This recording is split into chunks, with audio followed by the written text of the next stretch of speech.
A long time ago, there lived a man named Isaac and his wife Rebekah. They were kind and faithful people who loved God. Isaac was the son of Abraham, the man who had made a great covenant with God.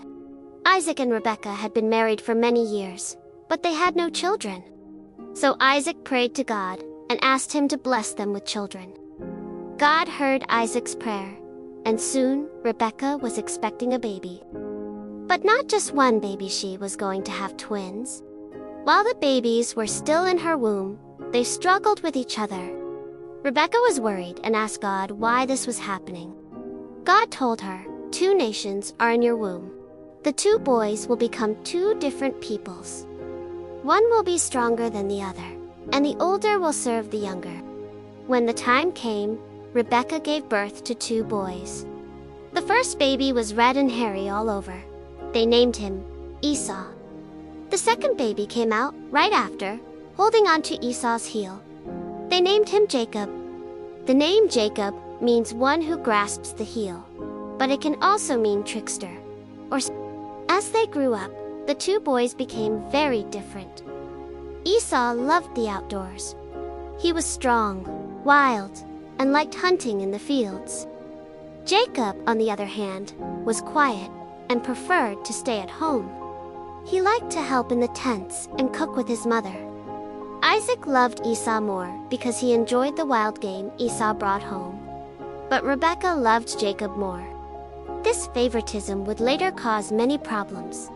In those days, the firstborn son had something very special called a birthright. The birthright gave him the largest share of the family's inheritance, and made him the future leader of the family. Since Esau was born first, the birthright belonged to him. One day, Esau came home from the fields, very tired and very hungry. He smelled something delicious. Jacob was cooking a pot of red stew. Esau said, "Quick, let me have some of that red stew. I'm starving." Jacob looked at Esau and saw a chance to make a deal. "First, sell me your birthright," Jacob said. Esau didn't think carefully. He was so hungry that he didn't care about the future. "I'm about to die," Esau said. "What good is a birthright to me?" So Esau swore an oath and sold his birthright to Jacob. Jacob gave Esau some bread and the stew. Esau ate, drank, and then got up and left. He didn't care at all about what he had given up. From that day on, Esau despised his birthright, and Jacob now held something very precious. Many years passed. Isaac grew old and blind. "Just do what I say." She gave him the food, and Jacob went to his father. "Who is it?" Isaac asked. Jacob said, "I am Esau, your firstborn. I've done what you asked. Please eat and bless me." Isaac was unsure. "How did you find the game so quickly?" Jacob lied again. "The Lord your God gave me success." Isaac said, "Come here so I can feel you and know if you're really Esau." When Isaac touched Jacob's goatskin-covered hands, he said, "The voice is Jacob's, but the hands are Esau's." Still unsure, Isaac asked again, "Are you really my son, Esau?" Jacob replied, "I am." So Isaac ate the food, drank the wine, and gave Jacob the blessing meant for Esau. He said, "May God give you heaven's dew and earth's riches, an abundance of grain and wine. May nations serve you and people bow down to you.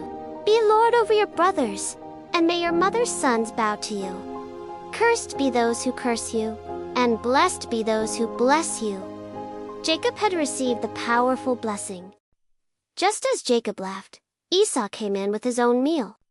"Father, sit up and eat what I've hunted, so you can bless me."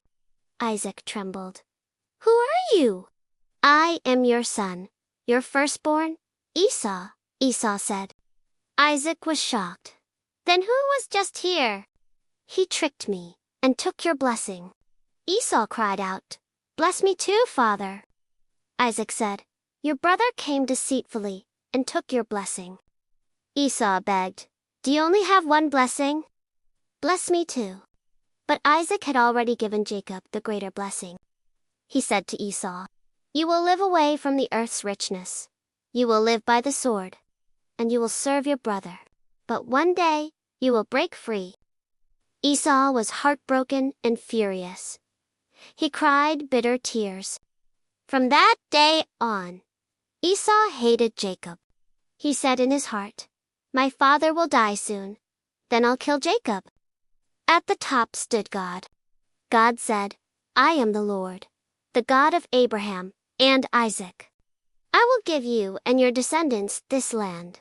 Your family will be as many as the dust of the earth. All peoples on earth will be blessed through you. I am with you and will watch over you wherever you go." When Jacob woke up, he was amazed. "Surely the Lord is in this place, and I didn't know it." He called the place Bethel, meaning house of God. Jacob made a promise.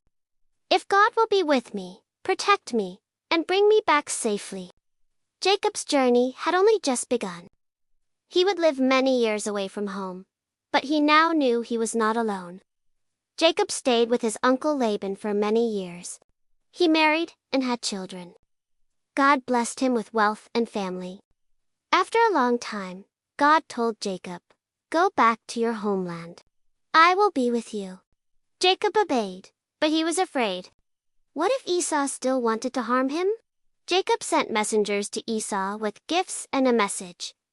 "Your servant Jacob is coming. He seeks peace." The messengers returned. "Esau is coming with 400 men." Jacob was terrified. He divided his family in flocks, thinking that if one group was attacked, the other might escape. Then he prayed to God, "O God of my fathers, deliver me from Esau's hand. I am afraid, but you promised to do me good." That night, Jacob sent everyone ahead and stayed alone. A man appeared and wrestled with Jacob all night. As dawn came, the man said, "Let me go." Jacob replied, "I won't let go until you bless me." The man said, "What is your name?" "Jacob." Then the man said, "Your name will no longer be Jacob, but Israel, because you have struggled with God and men, and have overcome." Jacob realized he had wrestled with an Engelor, perhaps even with God himself. He called the place Peniel, saying, "I saw God face to face, and yet I lived." The next day, Jacob saw Esau approaching with his 400 men. Jacob bowed down 7 times as he came near. But to Jacob's surprise, Esau ran to meet him and hugged him. Esau kissed Jacob, and they both wept. Esau said, "Why all these gifts?" Jacob said, "To find favor in your eyes. Seeing your face is like seeing the face of God." Esau said he had enough, but Jacob insisted he accept the gifts. At last, the two brothers, once enemies, were. The story of Jacob and Esau is one of conflict, choices, and forgiveness. It teaches us God has a plan, even when things seem unfair or difficult. Our choices, like Esau selling his birthright or Jacob deceiving Isaac, have consequences. God can still bless us and use us, even when we make mistakes. Forgiveness is powerful. Esau forgave Jacob. God's promises never fail. He was with Jacob from beginning to end.